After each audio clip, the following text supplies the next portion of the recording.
আমাদের মেয়েদের সংসারের জিনিসপত্র যতই কিনি আমাদের মনে হয় কি কেনাই শেষ হয় না। আজকে এটা লাগে, পরশু ওটা লাগে, তারপর দিন ওটা লাগে, এবং বিভিন্ন জিনিস আমাদের লাগতেই থাকে। তো সেদিন গিয়েছিলাম টুকটাক কিছু জিনিস কিনতে, আর একটা জগেরও খুব প্রয়োজন ছিল। তো এই যে এখানে আমি দেখছিলাম যে কোনটা নিব। আমার প্রথমে একবার লালটা পছন্দ হচ্ছিল, এরপর আবার একটা বেগুনিটা পছন্দ হচ্ছিল। তো আমি আমার হাজবেন্ডকে বারবার জিজ্ঞেস করতেছিলাম যে কোনটা ভাল লাগতেছে বলো। তো বললো যে দেখো যে তোমার যেটা ভাল লাগে নেও। তো বারবার আমি দেখাচ্ছিলাম, এরপর আবার আমার হোয়াইটটাও পছন্দ হচ্ছিল। তো এরকম কিছুক্ষণ আলোচনা সভা চললো কোনটা নেব কোনটা নেব না।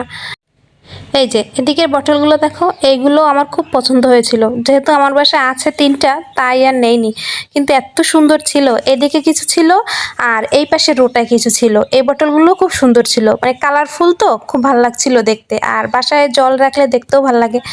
আর এই দোকানটাতে অনেক সুন্দর সুন্দর জিনিস ছিল। আর মজার ব্যাপার হচ্ছে পুরো দোকানটাতে আমি